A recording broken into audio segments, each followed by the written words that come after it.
Bismillahirrahmanirrahim. Assalamualaikum warahmatullahi wabarakatuh.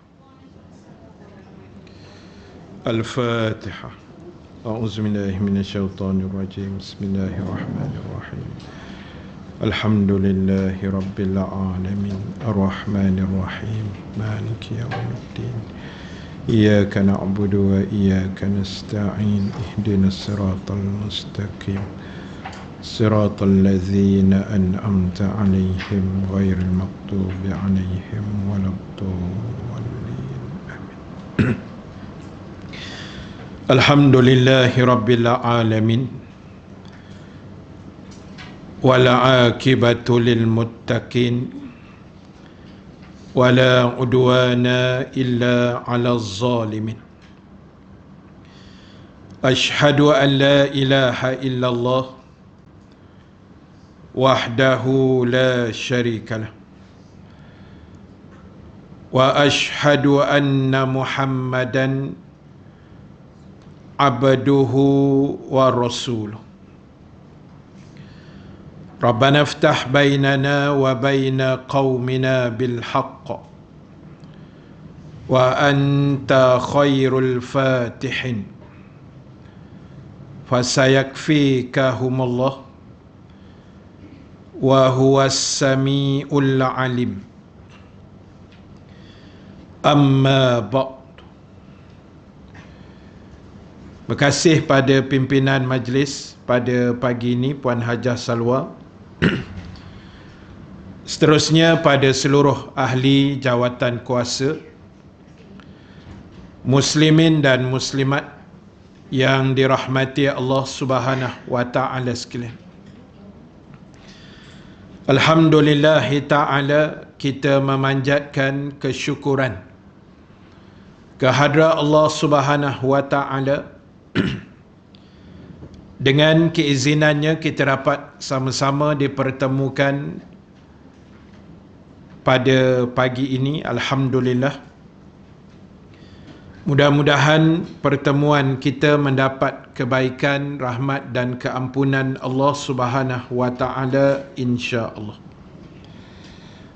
Muslimin dan muslimat, insya-Allah pada pagi ini seperti biasa kita akan sambung perbahasan dan perbincangan kita menggunakan kitab Al-Azkar, dan kita sambung bacaan pada fasal yang ke-7 pada muka surat 770 kitab lama, kitab ibu-ibu 622. Lagi ada? Tak ada, satu je. Muka surat 622 dan 770, fasal yang ke-7. Bismillahirrahmanirrahim. Di antara lafaz yang tidak disukai lainnya, antaranya disebut sumna Ramadan, jaa Ramadan, dan yang seumpamanya apabila yang dimaksudkannya adalah bulan. Tentang makruh menggunakan kata itu, para ulama berselisih pendapat padanya. Segolongan ulama mutaqaddimin maksud dia ulama yang awal lah, ulama-ulama awal dulu, menyatakan makruh lafaz Ramadan tanpa diawali dengan kata bulan ataupun syahru Ramadan. Kalau sebut Ramadan sahaja ada pandangan kata makruh. Demikian riwayat Hasan Al-Basri dan Mujahid. Al-Baihaqi berkata bahawa jalan riwayat keduanya itu adalah dhaif. Menurut mazhab ashab kami, makruh bagi seorang menyebut telah datang Ramadan, telah masuk Ramadan, telah tibanya Ramadan, dan lainnya pada setiap kalimat yang tidak jelas menunjukkan maksud dari kalimat itu adalah bulan. Misalnya kalimat yang sudah jelas bahawa Ramadan bermakna bulan. Contohnya, aku puasa Ramadan, aku beribadah Ramadan, wajib puasa Ramadan, Ramadan telah tiba, iaitu bulan yang penuh berkat. dan lain-lainnya. Demikianlah pendapat ashab kami yang dikutip oleh Imam Aqdal Qudat Abul Hasan Al-Mawardi dalam kitabnya Al-Hawi, dan Imam Abu Nashar As-Sabrah dalam kitabnya Asy-Syamil. Baik, para ashab mengambil dalil menguatkan pendapat mereka dengan hadis Rasulullah sallallahu alaihi wasallam, di mana baginda bersabda, la taqulu Ramadan fa inna Ramadan ismun min asma'illahi ta'ala walakin qulu syahra Ramadan. Hadis dhaif. Jangan kalian menyebut Ramadan kerana Ramadan adalah nama dari beberapa nama Allah Ta'ala, tetapi katakanlah bulan Ramadan. Dan hadis ini adalah hadis dhaif. Hadis dhaif ni maksud dia hadis yang lemah lah. Dhaif tu bahasa Arab, bahasa Melayu pun dhaif juga. Kita guna pakailah, maknanya lemah. Hadis dhaif ni maknanya mungkin rawi dia tidak kuat, ataupun mungkin salah satu ikatan rawi, perawi hadis itu dipertikaikan keperawiannya, macam itulah. Susah nak sebut ni, sejuk-sejuk ni. Kan, dipertikaikan dia punya akhlak dia ke, adalah dia punya benda-benda yang dari sudut disiplin perawi hadis. Namun dari segi hukumnya, hadis dhaif ini masih berstatuskan hadis. Dia bukanlah tidak hadis, dia tetap hadis, cuma darjat dia tu di bawah sekali. Macam tu. Dan dia tidak boleh dijadikan hujah. Kita nak berhujah dengan orang, guna hadis dhaif tak boleh. Cuma kita boleh guna untuk beramal sendiri saja. Kalau kita kata Ramadan ni salah satu nama Allah, kita pegang tu sebab hadis tadi, tak apalah. Tapi kalau orang tanya, kita kata Ramadan ni nama Allah ni, berdasarkan hadis, kita buat hujah, yang tu tak boleh kata ulama. Sebab status hadis tu dhaif, dia tidak kuat untuk dihujahkan. Macam itulah lebih kurang. Baik, so yang mengatakan makruh tadi tu, kita tengok hujah di bawah tu. Anehnya tidak ada seorang pun yang menyebut bahawa Ramadan termasuk salah satu nama Allah dalam kitab yang mereka tulis tentang Asma'ullah. Jadi bila kita buka dalam nama-nama Allah yang 99 tu kan, tak ada Ramadan dalam tu kan. Tak adalah.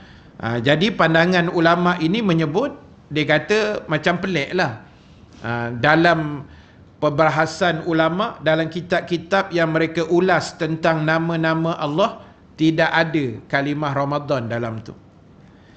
Yang benar, wallahu ta'ala a'lam, Imam Abu Abdullah Al-Bukhari dalam kitab sahihnya dan beberapa ulama muhakkikin berpendapat tidak makruh sama sekali menyebut Ramadan secara mutlak. Jadi kita yang pernah sebut Ramadan begitu aja, tak ada masalah. Jangan susah hati. Dia tak pergi kepada makruh.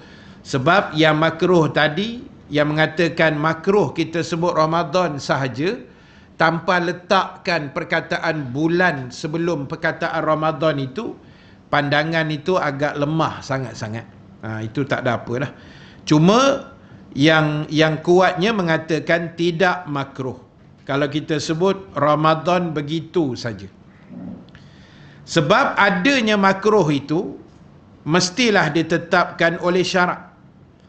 Dia hukum makruh, sunat, halal, haram semua ni, ini hukum yang keluar daripada agama, bukan main reka-reka begitu aja. Dia ada sandaran yang kuat. Padahal syarak tidak menetapkan adanya hukum makruh untuk itu. Untuk itu tu maksud dia untuk yang mengatakan makruh sebut Ramadan dengan Ramadan saja. Jadi tak ada pandangan yang mengatakan makruh sebenarnya. Malah terjadi sebaliknya, iaitu ada beberapa hadis yang membolehkan hal itu. Dan hadis itu pula hadis sahih. Maknanya kuat lah. Hadis sahih ni perawi dia kuat berbanding dhaif tadi. Bila hadis tu statusnya dhaif, ada rangkaian rawi itu yang dipertikaikan. Mungkin perangai dia, akhlak dia, wa'imah dengan haiwan sekalipun, semua tu dia tengok. Kan? Orang kata, aku dapat hadis daripada si Fulan bin Fulan. So, diorang akan kaji sepolan-sepolan ni perangai dia macam mana. Dia ada tak pernah menipu binatang, seksa binatang, ataupun perangai dia macam mana, semayang dia macam mana. Dia tengok semua tu, di situlah datang disiplin perawi hadis. Jadi bila sebut Imam Bukhari, Muslim, ini sahih. Ini yang tidak ada pertikaian. Sebab ada 6 nama dalam perawi hadis yang kalau ada 6 nama ni atau salah satu di antara 6 ini, hadis ni kita kata pejam mata boleh pakai, boleh hujah, boleh segala-gala. Tidak ada keraguan. Saya sebut tapi bukan ikut urutannya. Yang pertama Imam Bukhari, yang kedua bila hadis itu diriwayatkan oleh Imam Muslim, yang ketiga Imam Abu Daud, yang keempat Imam An-Nasai, yang kelima Imam Ibnu Majah, yang keenam Imam Tirmizi.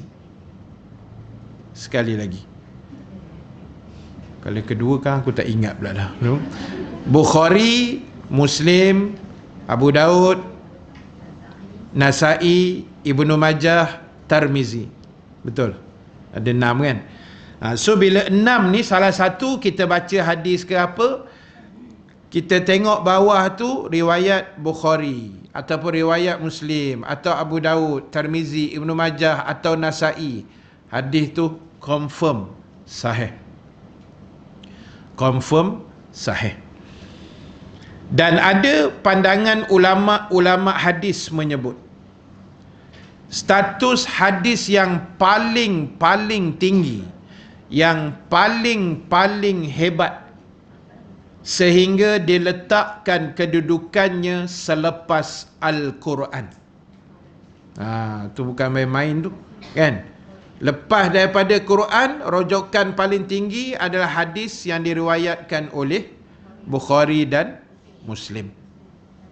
Itu paling rare sekali lah, paling tinggi makam. Itu tak boleh deny lagi lah, memang hebat lah tu. Dia duduk level dia selepas Al-Quran. Jadi ibu-ibu sekalian, saya rasa saya pernah share, tapi sebab orang Melayu mudah lupa, jadi saya share sekali lagi.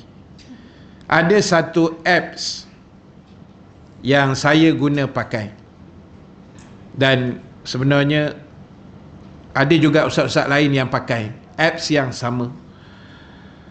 Nama dia, mungkin ibu-ibu pun ada pakai, saya dah pernah beritahu dulu, Encyclopedia Hadis.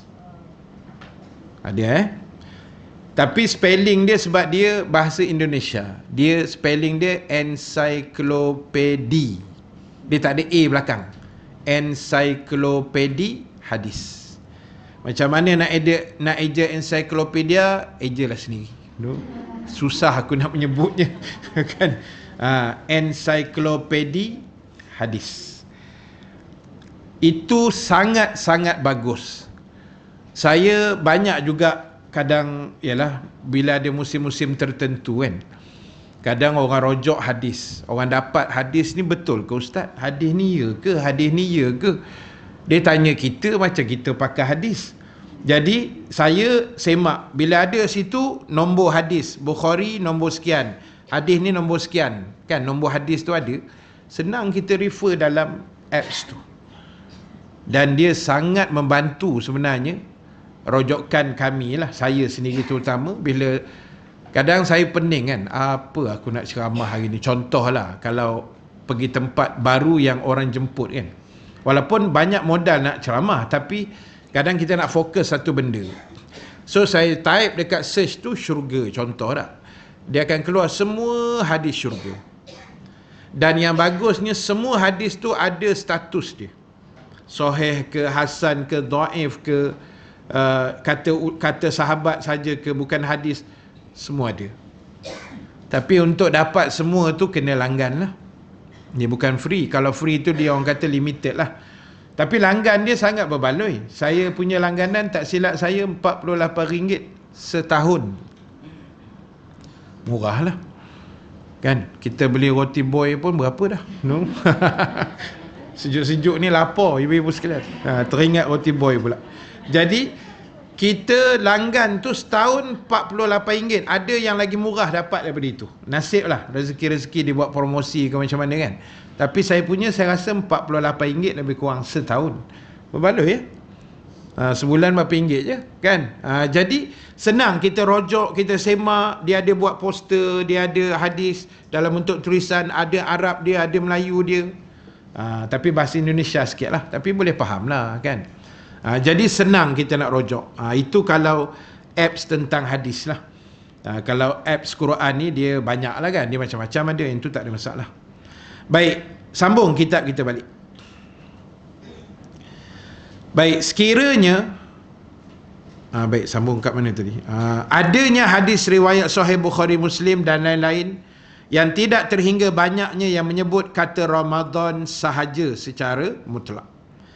Baik, kata penulis kitab ini, sekiranya aku ada waktu untuk membukukan hadis yang menyangkut sebutan Ramadan, diperkirakan ada 200 hadis banyaknya. Banyaklah. Yang hadis yang sebut Ramadan sahaja, yang tak ada perkataan syahru di depan dia kan, yang kata ulama sebahagian tadi makruh kalau Ramadan saja. Tapi kata penulis kitab ini, dengan berpandukan hadis-hadis sahih, dia kata ada lebih kurang 200 hadis yang boleh jadi hujah lah, yang Nabi sebut Ramadan sahaja, tidak ada syahrul Ramadan depan dia. Macam tu. Tetapi untuk memenuhi maksud itu, 1-2 hadis pun dah cukup lah, dia kata. Ini contoh dari Abu Hurairah radhiyallahu anhu bahawa Rasulullah sallallahu alaihi wasallam bersabda. Hadis ni kita selalu dengar Ramadan baru-baru ni. Iza jaa Ramadan futihat abwabul jannah wa ghulliqat abwabun nar wa suffidatis syayatin. Apabila Ramadan telah tiba, iza jaa Ramadan. Tak ada syahru kat situ. Nabi tak kata iza jaa syahru Ramadan, tak ada. Iza jaa Ramadan. Sebab umumnya bila sebut Ramadan, orang akan refer kepada bulan lah. Dia tak akan pergi pada benda lain. Kan? Atau habis tinggi pun orang akan refer Ramadan ni pada nama orang. Itu saja. Sebab ada orang nama Muhammad Ramadan. Syawal ada cerita Piramli tu. Syawal pak-pak mentua dia tu kan. Yang tu ada. Ramadan biasanya apa-apa orang sebut Ramadan mesti dalam kepala kita bulan lah, bulan Ramadan. Kan? Dia tak akan pergi benda lain kecuali satu lagi nama orang. Itu saja. Muhammad Ramadan dan sebagainya lah. Itu. Jadi dalam hadis ni Nabi sebut bila datang Ramadan, maknanya bulan Ramadan. Dibukakan pintu syurga, ditutup pintu neraka dan syaitan diikat atau dibelenggu. Hadis ni kuatlah sebab Bukhari Muslim. Kan dia kuat. Baik, dalam riwayat lain pula disebut iza dakhala Ramadan, bila Ramadan masuk. Iza kana Ramadan, bila Ramadan berada. La tuqaddimu Ramadan, jangan kalian mendahului Ramadan. Bunyal Islamu ala khams, saumi Ramadan. Islam didasari 5 tonggak, antaranya puasa Ramadan. Dan banyak lagi hadis-hadis yang sangat terkenal. Macam tu. Jadi tak ada hujah apalah, maknanya tak ada pening apalah kita, maknanya boleh aja sebut Ramadan begitu saja. Tak ada masalah. Baik, sambung lagi fasal yang ke-8. Dikutip dari sebahagian ulama mutaqaddimin bahawa mereka tidak menyukai sebutan surah Al-Baqarah, surah sapi betina. Al-Baqarah tu makna sapi betina ataupun lembu lah, dia panggil lembu betina. Sebab apa betina? Sebab ada ta kan. Kalau tak ada ta, bakor maknanya jantan lah. Belajar bahasa Arab sikit lah. Mana-mana yang ada ta belakang tu merujuk pada muannas, merujuk pada perempuan kan. Macam al-mar'atu, perempuan lah. Baik, kemudian surah Ad-Dukhan maknanya kabut atau kabus atau asap. Surah Al-Ankabut labah-labah, bukan laba-laba. Laba-laba ke? Labah-labah lah tak? Situ tak ada H. Laba ni keuntungan kan. Surah laba-laba lain pula begini. Surah Ar-Rum, surah Rum lah, Romawi.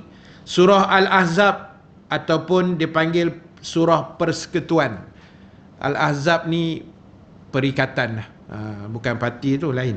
Dia persekutuan lah ataupun gabungan dan lain-lain. Menurut mereka, sebutan yang benar adalah surah yang memuat cerita sapi betina.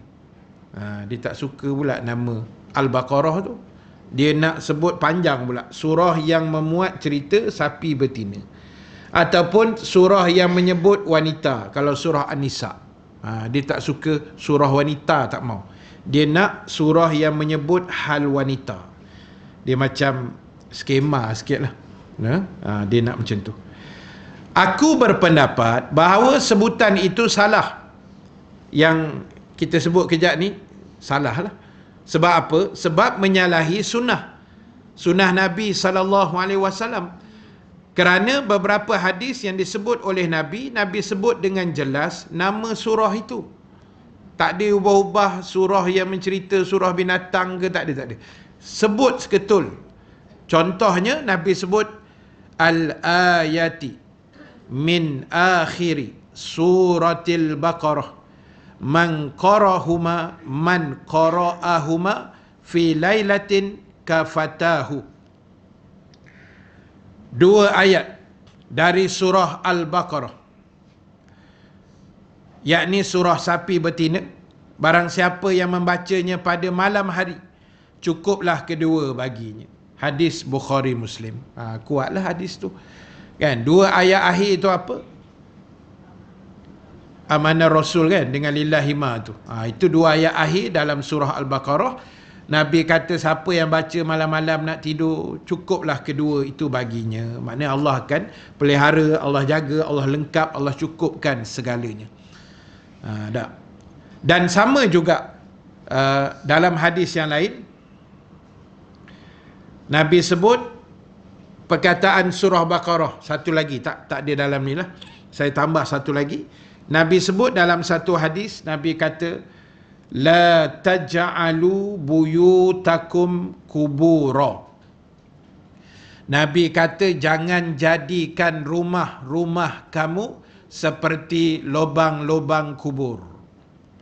Fa innal baital ladzi tuqra'u fihi suratul Baqarah. Nabi sebut suratul Baqarah, la yadkhuluhu syaitan. Nabi kata jangan jadikan rumah kamu seperti lubang-lubang kubur. Maknanya sunyi sepi macam kubur. Kan? Rumah yang sunyi tak ada bunyi Quran ni Nabi kata macam kubur. Dia sunyi je. Sunyi itu menyeramkan lah, kan? Menakutkan. Dan sesungguhnya kata Nabi, rumah yang dibacakan padanya suratul Baqarah, la yadkhuluhu syaitan, nescaya rumah itu kata Nabi tidak akan dimasuki oleh syaitan. Itu aja kita punya rahsia dan ikhtiar. Kadang-kadang orang telefon ustaz tengah malam, ustaz tolong sikit tiup-tiup jampi kok mana ni, ada bunyi ustaz, ada bunyi goli. Bunyi goli selalu tak? Siapa suruh simpan goli dalam rumah? Mana ada goli ustaz, tapi malam-malam bunyi atas simen ting ting ting ting. Dulu ada satu rumah saya pernah sewa. Saya ni kan jenis harap badui kan, pindah-pindah kan, banyak rumah sewa. Jadi ada satu rumah tu, itu memang bawah katil betul. Dia punya bunyi guli tu kan, betul-betul ujung telinga. Kan. Jadi kalau rumah Goli ni orang kata, saya tak tahu toyol ke apa benda, wallahualam lah. Tapi jin. Dia memang mengganggu lah kan. Dia bunyi tak apa, jangan keluar muka, itu saja. Tak, betul. Dia bunyi tak apa. Dia bunyi kerek-kerek, cakar-cakar shilling ke, dia berjalan ke atas bumbung ke kan. Itu tak apa. Dia jangan keluar rupa. Dia sekali belakang pintu, terus telefon ambulans masuk hospital lah. Jadi kalau rumah macam tu, tak payah telefon ustaz, baca Al-Baqarah aja, insya-Allah. Kita yakin dengan hadis Nabi kan. Dah Nabi kata rumah yang dibacakan Al-Baqarah, syaitan tak masuk. Syaitan ni termasuklah adik-beradik dia, syaitan, jin, apa semua benda-benda Allah, hantu jemalang, semua-semua tu. Ini bukan saya kata, Nabi sebut. Jaminan tu daripada Nabi. Jaminan daripada Nabi maknanya jaminan tu datang daripada Allah. Sebab Nabi takkan berani confirm kalau Allah tak suruh. Tak. Jadi kalau tak larat baca, sebab Al-Baqarah ni banyak, 286 ayat, 3 juz lebih. Jadi dia ada beberapa kaedah lah. Yang pertama, baca pelan-pelan. Pelan-pelan bukan maksud slow kan. Bukan bismillah. Slow itu slow. Pelan-pelan ni baca sikit-sikit. Hari ni dapat semuka, tak apalah. Lepas seminggu tak ada muka. Kan, bermaharaja lela di dalam rumah kita kan. Dia kata, tuan rumah ni nampak ceroy sangat ni kan, lambat nak habis ni. Dia pun lambat lah keluar. Dia macam tu. Jadi kita baca tak apa, setakat mana boleh, yang penting habis. Kalau Al-Baqarah tu 286 ayat, habis 3 hari, 3 hari lah. Habis seminggu lah. Habis sebulan Ustaz baru habis. Sebulan, kalau setahun lah. Lagi lambat lah dia keluar lah. Macam tu. Jadi itu salah satu. Habis malas, bukalah CD, bukalah YouTube Al-Baqarah. Itu habis malas lah, boleh juga, daripada tak ada bunyi langsung tak. Daripada yalah tuan rumah tu sibuk berbenar kan, tak dan nak baca, pasang ajalah. Sebab ada satu rumah sahabat ni, sahabat anak murid kita dan kawan dia lah. Dia kata rumah dia 3 tingkat kot, 3 tingkat. Tapi atas sekali dibuat surau. Betul-betul macam surau. Dia buat environment tu environment surau. Dan dalam tu Ustaz, tingkat atas tu 24 jam dia buka live Mekah, live Madinah, tak pernah padam. Maknanya 24 jam berkumandang. Sebab live Mekah, live Madinah ni kan manjang pasang ayat Quran je. Dia berhenti ketika azan dengan solat saja kan. Azan tu dengarlah bunyi azan Mekah tu. Lepas tu lepas 10 minit orang solat zuhur ke, dengarlah bunyi diorang semayang berjemaah tu. Lepas tu sambung baca Quran balik. Dia buat mood tu dalam rumah dia. Okey lah daripada tak ada bunyi langsung. Kan, daripada tuan rumah pun tak membaca Quran, lepas tu bunyi apa pun tak ada. Tak, lebih baik ada juga macam tu, okey juga, daripada tak ada langsung kan. Daripada bunyi lagu yang tidak-tidak, baik bunyi ayat Quran. Macam tu. Jadi itu yang Nabi sebut. Maknanya sebut je lah surah Baqarah, surah Ad-Dukhan, surah, tak ada apa masalah.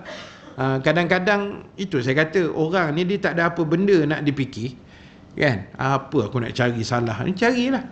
Patut gini, bukan macam ni. Tak ada kerja kadang-kadang kan. Jadi kita ni benda dah ada, dah di materi, dah disepakati. Orang kata just follow sajalah. Tak payah kita berserabut nak mereka-reka yang bukan-bukan. Macam tu. Baik, sambung lagi. Fasal ke-9. Diriwayatkan dari Mitraf rahimallahu ta'ala bahawa ia tidak menyukai ucapan Allah berfirman dalam kitabnya. Menurut dia yang benar adalah Allah telah berfirman dalam kitabnya. Nampak? Sikit aja. Beza perkataan telah saja pun dia susah hati pula. Kan, dia pening. Dia kata Allah berfirman. Selalu saya sebut, ustaz lain pun sebut kan, Allah berfirman. Jarang dengar ustaz sebut Allah telah berfirman. Jarang. Biasa kita akan sebut Allah berfirman. Tapi dia tak mau. Dia kata lebih baik Allah telah berfirman. Kelihatannya ia tidak menyukai perkataan kata kerja mudhari'. Sebab makna fi'il kata kerja mudhari' dimaksud menunjuk waktu sekarang. Allah berfirman tu adalah mudhari'. Maknanya sekarang sedang berfirman. Dia tak mau. Sedangkan benda tu Allah dah sebut lama katanya. So dia jadi madhi lah. Madhi ni benda yang sudah lepas. Dan waktu yang akan datang, sedangkan firman Allah tu adalah kalamnya yang qadim. Lalu kata ulama kitab ini, aku berpendapat bahawa pendapat di atas tidak dapat diterima. Pada hadis yang sahih banyak ditemukan penggunaan kata mudhari' itu yang menyatakan Allah berfirman. Contohnya dalam kitab Syarhul Muslim, Sahih Muslim dan kitab Adabul Qura. Masalah ini dijelas dengan bersungguh. Allah berfirman, wallahu yaqulul haq. Dan Allah mengatakan yang sebenarnya. Dan dalam hadis Nabi, Abu Zar beritahu, Nabi bersabda, yaqulullahu azza wa jalla, man jaa bil hasanati falahu asyru amsalihha. Hadis Imam Muslim. Allah berfirman, siapa yang melakukan kebaikan, maka baginya pahala 10 kali ganda. Kemudian dalam Imam Bukhari meriwayatkan pada tafsir ayat surah Ali Imran, lan tanalul birra hatta tunfiku. Kalian belum lagi mencapai bukti sempurna sehingga kalian memberi infak. Abu Talhah berkata, ya Rasulullah, innallaha ta'ala yaqul lan tanalul birra hatta tunfiku. Wahai Rasulullah, sesungguhnya Allah berfirman, kalian belum lagi mencapai bakti yang sempurna sehingga kalian menafkahkan apa yang kamu suka. Hatta tunfiku mimma tuhibbun. Itu sambungan ayat tu. Jadi ceritanya dalam ayat ni Allah berfirman. Dia tak sebut Allah telah berfirman. Tak ada masalah pun. Berfirman ke telah berfirman tak ada apa pun sebenarnya. Itu dari sudut penggunaan kata kerja. Atau dalam bahasa Arab dia panggil dari sudut nahu sorof. Itu saja. Tak ada apa pun. Baik. Abu Talha tu cerita dia ringkas lah, saya sebut sikit. Bila turun ayat tu, Allah kata lan tanalul birra, kamu tidak mencapai satu kebaikan hatta tunfiku, sehingga kamu infak mimma tuhibbun, apa yang kamu paling sayang. Turun ayat ni berlari Abu Talha jumpa Nabi, akhirnya dia sedekah semua pokok kurma dia, ladang kurma dia. Nabi tanya pasal apa? Tu ayat tu, aku takut katanya. Dia takut. Dia takut dia tu tak berbuat baik. Tak menepati, kan, menepati tuntutan ayat tu. Dia ada ladang kurma nama Barhaq, kan? Barhaq ke apa ke nama ladang kurma dia tu, yang terkenal sehingga Nabi sebut dalam hadis tu, Abu Talhah bagi semua sekali. Kan? Dia takut dia tak sempurna kebaikan. Kita baru belanja kawan kita kurma Nabi 1 kilo, dah rasa macam ahli syurga Firdaus. InsyaAllah, amin, kan? Tak apa, tak kisah. Takat mampu, kita mana ada ladang kurma, kan? Setakat dah lah ladang kurma, pokok kurma pun tak ada kat Malaysia ni. Ada pun hidup segan, mati tak maulah. Jadi kita infak, tabung-tabung bersusun di belakang tu pun alhamdulillah, kan? Bohlah mana-mana tabung yang ada, bagi je lah. InsyaAllah ada pahala-pahala yang Allah akan sediakan kepada kita semua, insyaAllah. Dengan syarat semua infak yang kita beri tadi, derma-derma dan sebagainya, adalah dengan penuh keikhlasan kepada Allah Subhanahu wa ta'ala. Baik, ada masa lagi. Ustazah tu 10.30 kan? InsyaAllah. Baik, kita sambung tajuk besar yang baru. Tajuk ni best sikit. Bab-bab doa ni, kumpulan doa-doa yang penting. Bahagian ke-18, kitab ataupun tajuk kumpulan doa-doa penting. Yang kami maksudkan pada bahagian kitab ini membicarakan doa-doa penting yang disunatkan dibaca setiap waktu tanpa ada batasan, tanpa ada limit, tanpa ada suasana-suasana yang tertentu. Pembicaraan tentang kitab kumpulan doa ini sangat luas.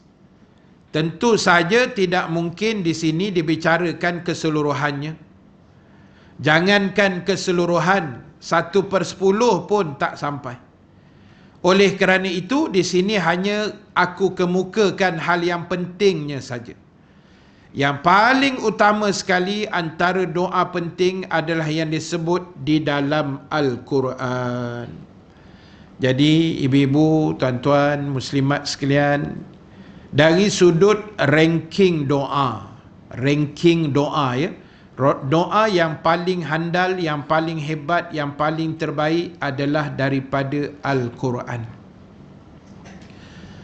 Mana nak korek ustaz? Baca je. Cari yang ada tulis Rabbana, Rabbana, Rabbana, Rabbana, tu semua doa lah tu. Cuma kadang-kadang kena adjust sikit-sikit lah. Boleh adjust ke ustaz? Boleh. Kita bukan adjust ayat Quran, tapi kita adjust doa tu. Kesesuaian dengan kita.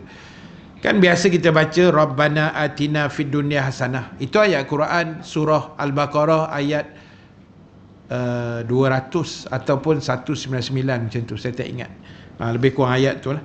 Jadi Rabbana zalamna, Rabbana hablana, Rabbana la tuzi' qulubana. Lagi apa? Banyaklah doa-doa yang Rabbana Rabbana tu semua doa dalam Quran. Allahumma Rabbana anzil alaina ma'idatan minas sama'. Cuba cek kejap ayat tu. Al-Maidah 114. Betul tak?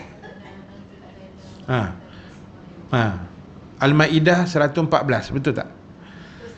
Betul lah? Confident. Betul. Al-Maidah 114. Betul Baik, ayat tu ibu-ibu boleh amalkan. Itu doa Nabi Isa. Rabbana, dia mula dengan wa qala Isa kan? Qala Isa bin Maryam. Lepas tu Allahumma ada tak situ? Ada Allahumma. Allahumma Rabbana anzil alaina ma'idatan minas sama'i takunu lana idan li awwalina wa akhirina wa ayatan minka warzuqna wa anta khairur razikin. Saya dapat ni daripada ulama di Mekah. Jadi dia kata amalkan doa tu dalam luar semayang, maknanya lepas semayang lah, ataupun bila-bila je kita rasa nak baca. Tapi kena hafal dulu lah. Kalau tak hafal tak apalah, pelan-pelan tengok makna, lama-lama hafal lah. Satu ayat je kot kan. Tapi ambil daripada Rabbana tu lah, Allahumma Rabbana. Jangan ambil daripada waqala Isa tu. Tu tak payahlah. Tapi itu ayat Quran. Letak tepi waqala Isa bin Maryam tu. Kita ambil selepas tu. Sebab doa tu, bahasa mudah dia makan tak habis lah. 7 keturunan punya tu. Doa tu jangan main-main tu kan. Untuk anak cucu cicit kita juga, insya-Allah. Sebab doa tu Nabi Isa minta, Allahumma Rabbana anzil alaina. Ya Allah, turunkan kami ma'idatan minas sama', hidangan daripada langit, rezeki daripada langit. Takunu lana idan li awwalina wa akhirina. Yang rezeki itu, yang turun daripada langit itu adalah menjadi rezeki bagi kami dan keturunan kami. Maknanya doa tu bukan untuk kita je, menyambung sampai ke keturunan-keturunan. Sambunglah sampai mana keturunan kita. Sampai habis keturunan lah kot, sampai hari kiamat besok. Wa ayatan minka, dan mudah-mudahan itu menjadi tanda kebesaran engkau kepada kami. Warzuqna. Saya selalu ulang warzuqna tu 3 kali lah. Warzuqna, warzuqna, warzuqna. Ya Allah, rezekikan kami, rezekikan kami, rezekikan kami. Wa anta khairur razikin. Engkau adalah sebaik-baik pengurnia, pengurus rezeki makhluk. Tuan-tuan, ibu-ibu, amalkanlah doa tu tiap-tiap hari.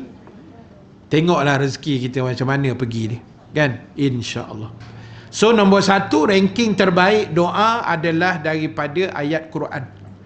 Nombor 2, doa yang diajar oleh Nabi SAW dalam hadis-hadis baginda. Dan nombor 3, doa yang disusun oleh para alim ulama. Termasuklah doa para sahabat baginda dan sebagainya lah. Dan nombor 4, barulah doa yang kita create sendiri. Doa yang terbit daripada isi hati kita masing-masing.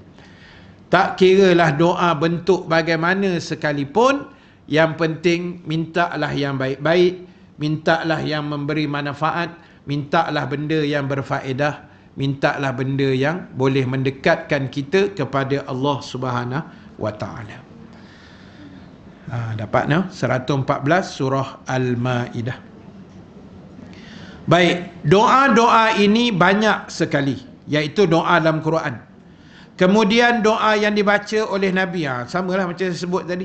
Doa ni ranking dia lah. Kemudian doa yang dibaca dan diajar oleh Rasulullah sallallahu alaihi wasallam kepada sahabat baginda. Dan doa-doa Rasul ini juga amatlah banyak. Pada beberapa bab terdahulu sudah diungkapkan sebahagiannya. Doa-doa di bawah ini kusebutkan lagi untuk digabung dengan doa yang terkandung dalam Quran dan doa yang sudah kusebutkan terdahulu. Wabillahi taufik. Baik, antaranya daripada Nu'man bin Bashir radhiyallahu anhu, daripada Nabi sallallahu alaihi wasallam, baginda telah bersabda, ad-du'a huwal ibadah. Doa itu adalah ibadah. Hadis lain Rasulullah bersabda, ad-du'a mukhul ibadah. Doa itu adalah otak bagi segala ibadah. Itu hadis lain. Satu hadis tadi kita baca, Nabi kata doa itu ibadah. Hadis satu lagi, Nabi sebut doa itu adalah otak bagi segala ibadah. Apa maksud dia? Apa pun ibadah dalam Islam ada doa khususnya. Itu maksud otak. Sebab otak ni antara benda penting dalam organ tubuh badan manusia.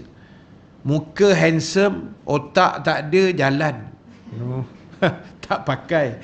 Kan, muka segak lawa, otak tak ada. Otak tercicir kat mana pun tak tahu kan.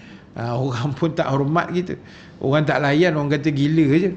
Jadi setiap ibadah dalam Islam, sebab itu otak ni, doa tu jadi otak. Maksud dia doa tu sangat penting dalam hidup kita, sehingga semua ibadah dalam Islam ada doa yang tersendiri.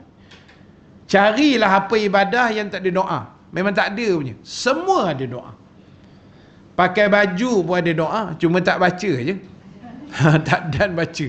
Kan, tambah pakai tudung, asyik terpeleot aja tudung tu, tak bunyi doa dah. Disumpah seranahnya tudung tu 7 keturunan. Kan, asyik terpeleot aja. Jadi pakai baju, buang baju, pakai kasut, buang kasut, keluar rumah, masuk rumah dah. Tidur, bangun tidur, mandi, keluar, semua ada doa. Jangan kata yang semayang, puasa, zakat, haji, korban, semua ada doa dia. Jadi doa ni sangat-sangat penting. Kalau tak hafal yang bahasa Arab, tak apa, dimelayukan aja. Boleh aja. Kan, kita baca Yasin, macam saya buat baca Yasin tiap-tiap pagi tu kan. Saya tak baca yang doa dalam buku surah Yasin tu. Ada orang tanya saya, dia kata tak apa ke Ustaz, tak baca doa Yasin tu? Tak apa, saya kata. Kita baca Yasin. Nak baca doa yang ditulis dalam buku Yasin tu pun boleh. Tak baca yang itu pun tak apa. Yang penting berdoa. Kan? Minta je lah apa-apa. Macam kita ni sebenarnya bagus juga sesekali kalau boleh baca doa bahasa Melayu. Biar makmum faham. Tok imam di surau masjid kan. Kadang Arab dia bergulung-gulung. Makmum amin, amin, sebutir haram pun tak faham apa Pak Imam aku minta ni. Main amin aja kan. Tapi kita sangka baik-baik lah doa tu. Cuma kalau imam sesekali selit bahasa Melayu, comel. Makmum pun tahu, oh imam ni minta hidayah. Imam ni minta dilindung daripada COVID. Imam ni minta sihat tubuh badan, selamat daripada sihir. Faham.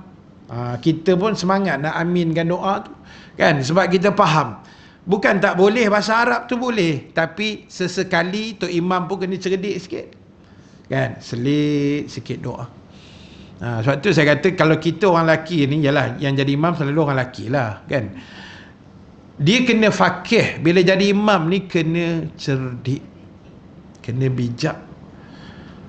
Terutama imam-imam yang menguruskan juga kuliah-kuliah. Macam saya bagi contoh lah, saya kuliah maghrib satu tempat malam tadi, kan. Imam tu baca slow. Bukan slow, maksud dia slow lah. Dia macam tu. Rasa macam nak waladhalin tu, rasa ya Allah lambatnya imam ni, kan. Dia rasa gitu.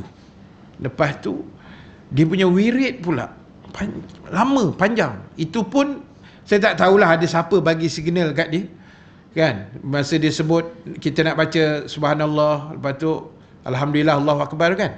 Biasa 3-3. Saya kira asal 10 kali je. Subhanallah, subhanallah, tu berhenti. Lepas tu alhamdulillah, alhamdulillah, berhenti. Lepas tu Allah akbar. Lepas tu doa pun pendek je.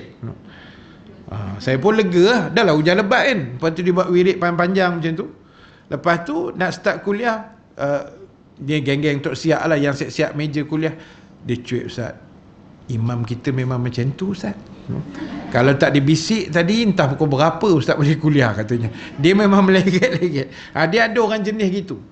Dia memang meleret, dia tu tak apa, tapi kena cerdik lah. Kita ada kuliah. Dah lah situ pula isyak wajib habis kuliah, kena berhenti terus, tak boleh sambung.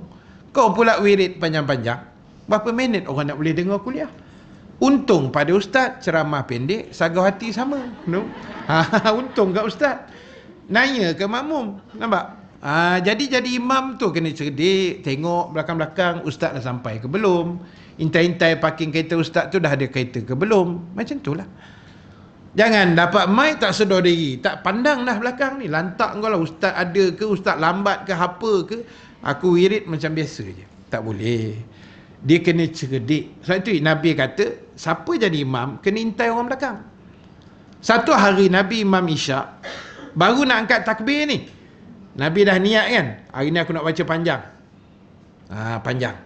Tahu baru nak angkat takbir, dengar ada budak menangis kat belakang. Nabi tukar niat dia tu. Sebelum angkat takbir, Nabi kata tak dia baca pendek. Sebab lagi aku panjang, kesian mak budak tu ke apa sekejap lagi dah, anak menangis. Kena cerdik. Ini imam dah dengar budak meraung-raung melolong macam kena sepit bawah lori tu, no? Dia boleh baca panjang-panjang juga. Sabbihis marabbikal a'la, dibantai, no? Patutnya kau tukarlah ina atau ina ke, kan. Cerdiklah sikit jadi tu imam. Jadi gitu. Bukan nak marah tu imam tadi, taklah. Kalau dia dengar kan aku kena marah pula, no? Geram-geram, kan.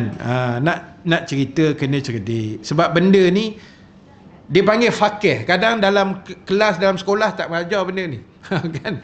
Dia melalui experience, kan? Pengalaman kita, tengok suasana, apa yang berlaku, dia akan mematangkan kita lah. Baik, saya nak habiskan sikit lagi.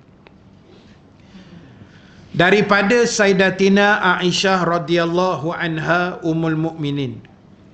Kana Rasulullah sallallahu alaihi wasallam yastahibbul jawami'a minad du'a wa yada'u ma siwa dhalik. Yang bermaksud, kata Sayyidatina Aisyah radhiyallahu anha ummul mukminin, Rasulullah SAW menyukai doa yang menyeluruh maknanya, dan ia tinggalkan selain daripada itu. Hadis riwayat Abu Daud dengan isnad jayyid. Isnad jayyid maknanya dengan isnad ataupun rawi yang baik lah. Jayyid ni bagus lah, nak? Baik. Baik, dalam hadis ini Aisyah kata Nabi suka orang kalau berdoa komplit. Maksud dia doa tu lengkap, maknanya menyeluruh, maknanya cantik, maknanya sempurna, yang lengkap lah. Bahasa mudah dia gitu. Dan Nabi tinggalkan doa yang mungkin sekerat-sekerat, doa yang terapung, macam itulah maksud dia, kan. Nabi suka doa yang komplit. yang menyeluruh. Baik, kemudian daripada Abu Hurairah radhiyallahu anhu, Nabi SAW bersabda lagi. Nabi kata, laisa syai'un akrama 'ala Allah ta'ala minad du'a. Nabi kata, tidak ada suatu yang paling mulia di sisi Allah selain daripada doa. Nampak? Apa hal sekalipun kita ni, tuan-tuan, ibu-ibu sekalian, doa jangan tinggal. Doa jangan tinggal. Tak, jangan ditinggalkan doa, pendek ke, panjang ke, bahasa Arab ke, bahasa Melayu ke. Yang penting doa itu terbit daripada isi hati kecil kita. Kan? Doalah yang baik-baik, doalah yang elok-elok. Saya punya tabung ke Kak Ina? Jalan. Okey. Betul. Baik, jadi tabung tu bukan saya punya tabung, tapi duit dalam tu saya akan bawa balik ya. Sebab tabung ni untuk kebajikan dan bantu student kita di Mesir lah. Ya, insya-Allah tak settle lagi student kita ni. Jadi kita cuba bantu. Sebab lepas ni ada sambung Ustazah Datuk Nur Hafizah Musa. Jadi nanti ibu-ibu tak boleh bergerak dah kan. Jadi kita gerakkan tabung tu dulu, nah, minta izin, minta maaf banyak. Baik, jadi disebut tadi tidak ada suatu yang paling mulia di sisi Allah selain doa. Sebab apa, ibu-ibu, tuan-tuan yang dirahmati Allah? Sebab doa ni maknanya luahan hati hamba kepada Tuhan. Kita punya lintasan hati, kita punya luahan hati, kita punya keinginan, kita punya hajat, kita punya hasrat, kita punya permintaan. Sebab Allah Ta'ala sentiasa menunggu-nunggu doa dari hambanya, menunggu-nunggu taubat dari hambanya, menunggu hajat permintaan hambanya. Kalau ibu-ibu ingat, sebulan dua lepas kot, saya pun tak ingat lah masa Ramadan ke masa bila saya ada sebut satu hadis kudusi kan. Dalam hadis kudusi itu Allah Ta'ala sebut, Allah kata, aku rasa malu, kata Allah. Allah malu tau. Allah kata, aku rasa sangat-sangat malu bila hamba aku berdoa, menadah tangan, minta padaku, ya Rabb, ya Rabb, Rabbana, Rabbana. Dan bila dia jatuhkan tangan dia, kata Allah, aku tidak makbulkan hajat dan doanya. Allah kata, aku rasa sangat malu. Hadis kursi, bukan main-main. Jadi maknanya doa minta ni Allah sangat suka, sangat teruja menunggu doa-doa hambanya.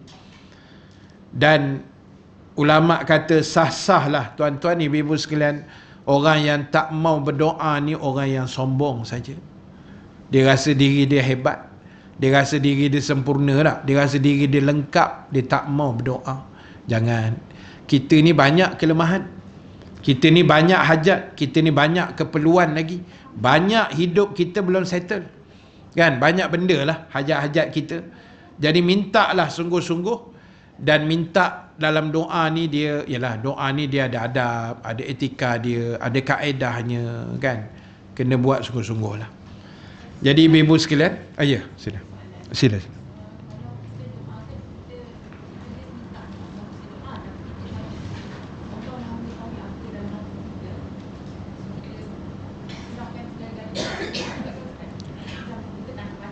Okey, maknanya ya Allah aku serahkan segala-galanya. Macam tu maksud dia.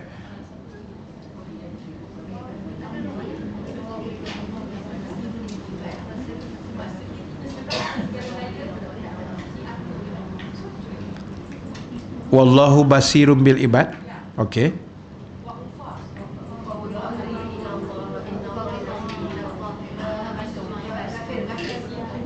Okey. So soalan ni tadi apa, saya tak mendengar. Okey. Okey.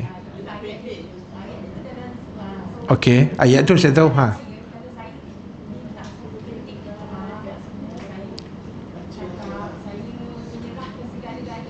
Boleh.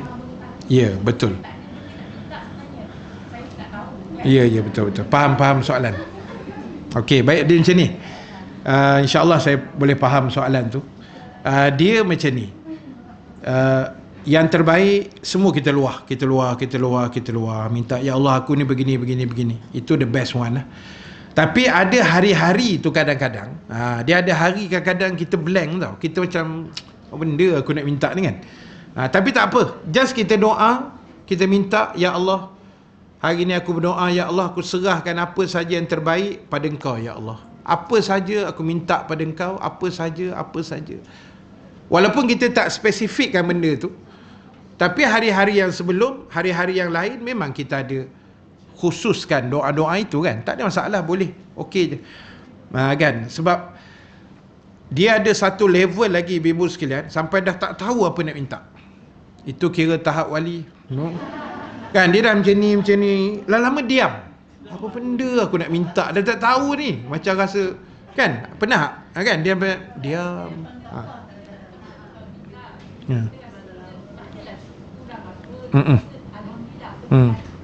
Ya.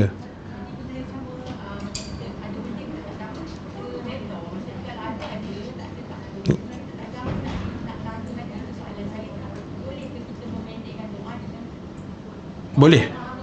Ya. Betul. Boleh. Ya, faham. Maksudnya kita minta dalam bentuk doa yang pendek lah, doa yang ringkas kan. Kita minta overall, keseluruhan. Yes, betul. Itu saya kata tadi, dia ada masa doa tu panjang kan. Ada hari-hari tertentu kadang-kadang kita minta, mungkin kita bangun malam ke ataupun selepas zuhur, tak kisahlah. Kadang-kadang kita minta ya Allah, Kau perkenankanlah doa-doa aku, hajat-hajat aku, apa sahaja keperluan hidup aku. Betul. Boleh, tak ada masalah. Kan? Yang penting keikhlasan kita dalam berdoa. Cuma jangan kita sebut ginilah, ya Allah, doa aku macam biasa ya Allah. Macam semalam ya Allah. Agak-agak kan. Janganlah sampai teruk macam tu. Kita biar beradab, berlapik-berlapik dah. Kita berdoa tu biar berlapik, ada etikanya, walaupun pendek tak ada masalah. Wa imma kita tanda tangan Rabbana atina fid dunya hasanah sekalipun, lepas tu sapu muka dah kan, boleh, tak ada masalah. Yang penting jangan tak berdoa. Itu aja kan. Doa pendek ke panjang itu bukan soal, tapi yang paling penting adalah keikhlasan. Kita berdoa, kita minta dengan hati yang tulus ikhlas. Allah sangat suka dan Allah Maha mengetahui. Dan ingat hadis kursi yang saya sebut tadi, Allah rasa malu kalau kita dah doa, tadah tangan, jatuh tangan, Allah kata aku tak ampunkan, aku tak makbulkan doa hamba aku. Dia rasa malulah. Wallahu ta'ala a'lam. Kita berhenti kat mana tadi? Atas sekali tu kan? Laisal Okey, laisa syai'un tu. So kita akan sambung yang bawah tu daripada Abu Hurairah, man sarrahu tu. Okey, kita akan sambung yang itu awal Julai lah. 1 2 berapa 3 4 Julai kot. Isnin minggu yang pertama kan. 4 hari bulan Julai. Ini minggu ketiga kan. So kita akan jumpa Isnin pertama bulan Julai. Tak silap saya 4 bulan kot rasanya. 1 bulan, betul lah. 4 bulan. Baik, jadi sebagai pengakhirannya untuk pagi ini, muslimin muslimat sekalian, yang pertama sekali, apa pun dalam hidup kita, luahan hati kita, yang pertama kita kena serahkan pada Allah. Kita kena luahkan segalanya pada Allah. Allah Maha mendengar, Allah Maha melihat, Allah Maha segala-galanya. InsyaAllah dia juga Maha menerima doa-doa kita semua, memakbulkannya insyaAllah. Dan yang kedua, apa pun kerja buat kita, pastikan kita buat dengan penuh keikhlasan kepada Allah Subhanahu Wa Taala, dengan niat yang suci, yang tulus. InsyaAllah Allah akan beri kebaikan pada kita semua. Dan yang ketiga, ibu-ibu sekalian, tuan-tuan, jangan tinggalkan majlis ilmu. Di mana saja kita berada, apa keadaan sekalipun, apa situasinya, kita mengajilah. InsyaAllah, mudah-mudahan ada kebaikan dan manfaat buat kita semua, insyaAllah. Terima kasih pada muslimin-muslimat yang hadir dalam Dewan Fatimatul Zahra. Dan selepas ini ibu akan sambung dengan Al-Fadilah Datuk Dr. Nur Hafizah Musa, insya-Allah. Dan dua pengumuman ringkas. Yang pertama, saya ucap terima kasih pada sumbangan yang ibu-ibu telah berikan tadi. Dan yang kedua, siapa nak join ibadah korban di Sudan, Kemboja dan juga Mekah, nanti apa-apa boleh PM saya lah, insya-Allah. Wallahu alam. Terima kasih semua. Yang baik, yang benar daripada Allah, yang kurang kelemahan diri saya sendiri. Kita tangguhkan majlis dengan tasbih kafarah, suratul As dan bacaan doa. Subhanakallahumma wa bihamdika, nashhadu an la ilaha illa anta, nastaghfiruka wa natubu ilaik. Bismillahirrahmanirrahim. Wal asri innal insana lafi khusr illa allazina amanu wa amilus salihat wa tawasaw bil haqq wa tawasaw bis sabr. Bismillahirrahmanirrahim. Alhamdulillahi rabbil alamin. Wassalatu wassalamu ala asyrafil anbiya'i wal mursalin wa ala alihi wa sahbihi ajma'in. Allahumma ja'al jam'ana haza jam'an marhuma wa tafarruqana min ba'dihi tafarruqan ma'suma wa la taj'alillahumma fina syaqiyan wa la mahruman wa la matruda. Wa sallallahu ala sayyidina Muhammad wa ala alihi wa sahbihi wa baraka wa sallam, walhamdulillahi rabbil alamin. Assalamualaikum warahmatullahi wabarakatuh.